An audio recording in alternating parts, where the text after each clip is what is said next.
Those probably 10 years were probably the best years I've had. I always felt I was very fortunate or privileged to be able to stay every weekend in a club with a great group of blokes, and particularly in such a wonderful location. My name's Mel Ferguson. I joined the club in 1960. A mate of mine had worked with a club member, and he suggested we come up and check it out.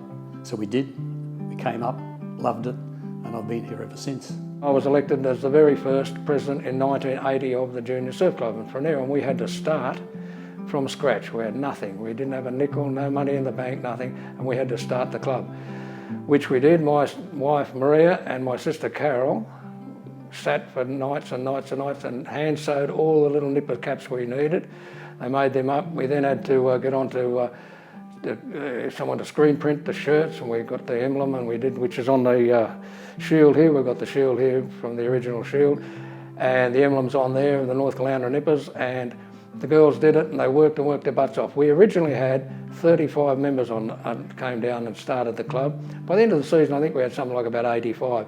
I hear today they've got something over 400 odd. What I'd like to do is thank a lot of those mums and dads that came down on their initial time and all put in their time on the weekends and things to be beach mums and beach dads and look after the kids, and then to help us with the barbecues, which we had every weekend out there as a fundraiser, and they become very good and very popular. The original people who started the game, they were just wonderful, and we're all still stayed very, very thick, close, good friends all those years. There was a change in surf equipment where old heavy timber paddle boards went out and the new polyurethane foam boards come in where you could stand up and have more control on. We were addicted to that, so there were 10 of us that sort of formed our own board club within the club, who were known as the Board Boys, and that kept us up here. So, you know, once again, Dicky Beach was a good place to learn to ride surfboards. Moffat Headlands was, once you could ride a board, though, it was a better break. And then we pioneered a lot of the breaks from here up to Noosa. So, you know, it was really early days for surfing, and we thoroughly enjoyed that. The thing that comes back to me all the time is where we were, where the clubhouse was. You know, back down in the corner there, irrespective of what we do today.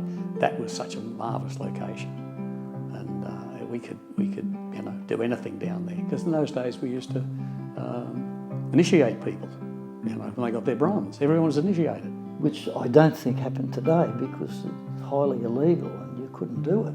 But I can always remember chasing a member. He was stark naked, with all of us chasing him up on Moffat Headlands to catch him, to paint him or tip stuff over him. New members were the lowest of the low, and yeah, we got the worst beds and had to do the worst chores. But I distinctly remember there used to be I think it was a yellow line that divided the club, and the seniors slept on one side and the juniors slept on the other side. So yeah, it was different, but yeah, you just went with the flow, you know. If a guy's going to be varnished, which has happened, he's naked with varnish, so he's out throwing handfuls of varnish at us because we varnished him. We had a guy, you had him here last time, Dougie Bolton. He was the fastest runner in the club. And I don't know whether he ever got initiated, because as soon as he got wind of it, he was gone and we could never catch him. Quite a few of us used to run to Curramundi and back as just part of our training routine. And one day a guy said, "Oh, why don't we make this an annual race for the club?" So that said, "Okay, let's do that." And then one of the guys, Peter Hogan, he had to talk to his father, Bill Hogan, and Bill donated a trophy, which is the current Curramundi Cup. The first running was on Boxing Day, about 2 o'clock in the afternoon. We probably had 20, 25 guys that ran the race that day. It was interesting, from the start, two of the guys set a pretty cracking pace. Reggie Carruthers and Bob Hawke were their name, and they led the race for probably 3/4 of the race. About halfway back from Curramundi, I managed to catch up to Reggie and Hawkey, and the three of us basically ran from halfway back to about the wreck. By that time, Hawkey had dropped off, and from the wreck to the finish line was Reggie and myself. With about 100 metres to go, I managed to get ahead of Reg and held on for a narrow win. So that was the start of the tradition of the North Caloundra Curramundi Cup. It's been a tradition that's, if you look at the dates, this year would have been the 50th anniversary of the race. With the prize money, I had to donate a 5-gallon keg with the prize money, which at the time, the prize money just covered the cost of that keg. The race was on Boxing Day, so we had a party in the clubhouse on New Year's Eve, and that's where the 5-gallon keg was drank, and along with a few bigger ones as well. So it was just a night of, you know, a nice New Year's Eve party with a little bit of a Curramundi Cup celebration in there as well. The drinking age in those days was 21, and it was fairly rigidly policed. I can remember being in Brisbane in the old Bellevue Hotel when I was an apprentice waiting to go to college drinking, and the coppers came in and booked us for being underage. But up here in Caloundra, the publicans turned, I guess, a blind eye to it, and the police did. So they let the blokes in the surf clubs drink in the pub. But the drinking age was 21. My mate and my dad worked together at the Ford Motor Company down at Eagle Farm, and he was telling me that when he came up here, of course we were 17 at the time, he said, "No account are you to go into the hotel and drink beer." Right, we said, yeah. So up we came, and the first thing we said, "Would you like a beer?" So we went into the Reef Hotel and had a beer, and you wouldn't believe it. Someone was in there that knew his father from Ford. So when he went down on Monday, he said, "Oh, I saw your son in the Caloundra Hotel on Friday night it was." So he said, "Well, that's it. You're not going up there anymore." People used to drink and drive then, and I can remember one memorable occasion when we were drinking at the Reef Hotel, and then we adjourned to what was the old police station up behind Kings Beach. And that was owned by a member of the surf club at the time, Brian Croft, had been bought by his parents. So we went to the house with some bottles of beer and kept drinking. And one of the blokes had an Austin A40, and we must have left there about 2 o'clock in the morning. So the four of us jumped in this Austin A40. And the driver was, he said he could drive an A40, but because his dad owned one, and he couldn't see real well at night. So when we came around here, we came up over Two-Way and down to Neil Street. Somebody said, "Quick, turn here."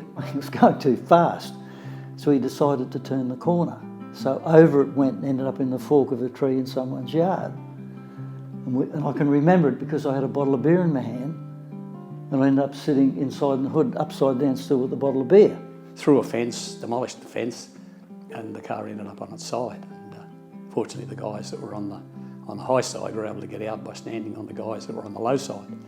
And then it wasn't far to walk back to the club, to home.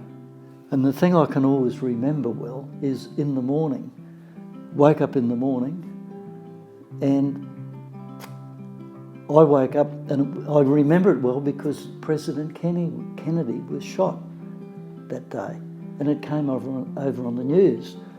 So the bloke that was driving the car, I won't mention his name, I went over and shook him and said, "President Kennedy's been shot." And he jumped up and said, "I didn't do it."